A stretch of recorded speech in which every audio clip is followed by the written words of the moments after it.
अमेरिकेच्या राष्ट्राध्यक्षपदाच्या निवडणुकीमधून Joe Biden यांनी माघार घेतली आहे। जो बायडन यांच्या उशिराच्या माघारीमुळे अमेरिकेमध्ये डेमोक्रॅटिक पक्षासमोर आता पेच प्रसंग उभा राहिलाय।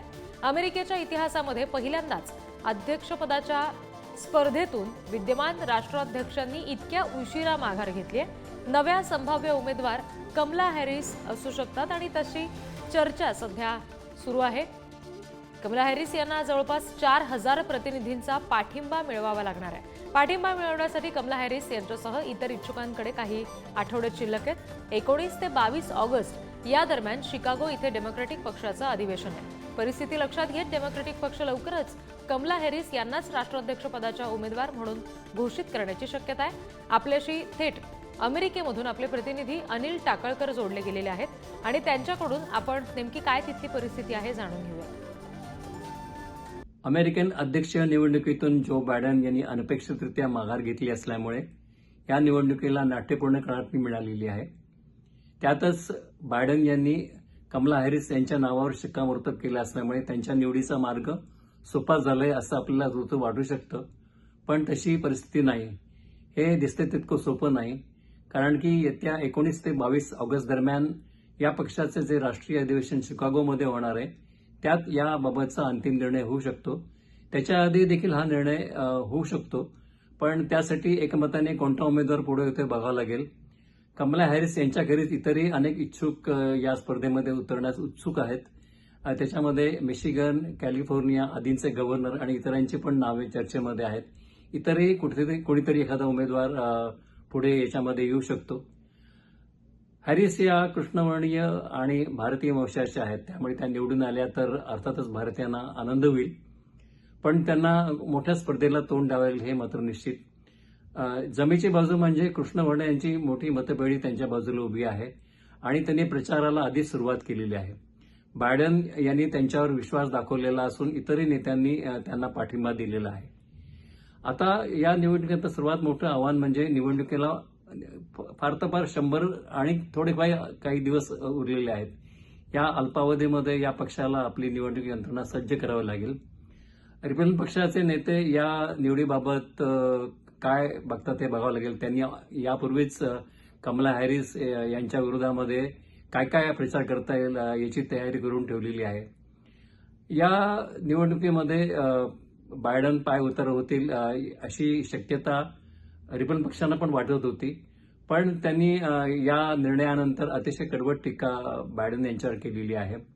विशेषतः ट्रम्प यांनी बायडन यांनी आधीच पाय उतार व्हायला हवं होतं, खरं तर त्यांनी बेसमेंटमध्ये राहायला हवं होतं असं त्यांनी म्हटलेलं आहे। अर्थात त्यांचं दुसरं असं म्हणणं आहे, ट्रम्प यांचं नाही तर इतर काही नेत्यांचं, की बायडन यांनी आता ताबडतोब राजीनामा द्यायला पाहिजे। अमेरिकेमध्ये घटनेनुसार 20 जानेवारीपर्यंत अध्यक्षपद कायम राहू शकतं, त्यामुळे जरी नवीन जो कोणी अध्यक्ष येईल तो 20 जानेवारीनंतर या पदाची सूत्र घेईल, तोपर्यंत बायडन हेच अध्यक्ष राहणार आहेत। त्या अवधीत देखील बायडन यांनी अध्यक्षपदी राहता कामा नये असा एकंदर रिपब्लिकन पक्षातील काही नेत्यांचा सूर आहे। आता या निवडणुकीमध्ये बरेच अतर्क्य असे काही घडामोडी आपल्याला पाहायला मिळतील। बायडन यांच्याविषयी अर्थातच पक्षामध्ये आदराची भावना आहे, त्यांना अशा रीतीने पाय उतार व्हावं लागतं याबद्दल अनेकांनी खंत आणि खेद व्यक्त केलेला आहे।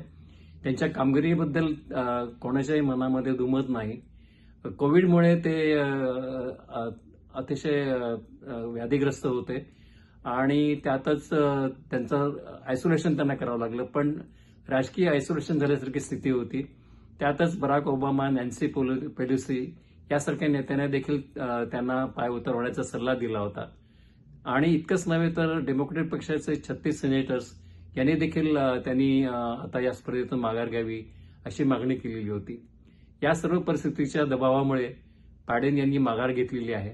अर्थात पक्ष आणि देशाचं हित लक्षात घेऊन त्यांनी ही माघार घेतलेली आहे आणि त्यामुळे त्यांच्याविषयीचा आदर लोकांच्या मनाला वाढलेला आहे। आणखी तपशील घेऊया। आमचे प्रतिनिधी शिवाजी काळे सध्या आपल्याशी जोडले गेलेले आहेत। शिवाजी, काय नेमकं घडू शकतं? यापूर्वी जो बायडन यांनी सुद्धा कमला हॅरिस यांच्या नावासंदर्भात काही विधानं केलेली होती आणि अचानक अशा पद्धतीने त्यांनी माघार सुद्धा घेतली आहे।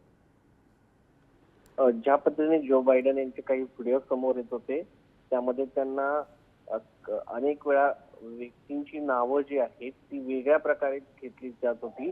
दुसरा मुद्दा असा होता की त्यांना आत्ताच कोरोनाची लागण झालेली आहे, त्यांची तब्येत ठीक नाहीये आणि बराक ओबामा पासून त्यांच्या पक्षाच्या अनेक नेत्यांनी त्यांनी माघार घ्यावी अशी मागणी केली जात होती.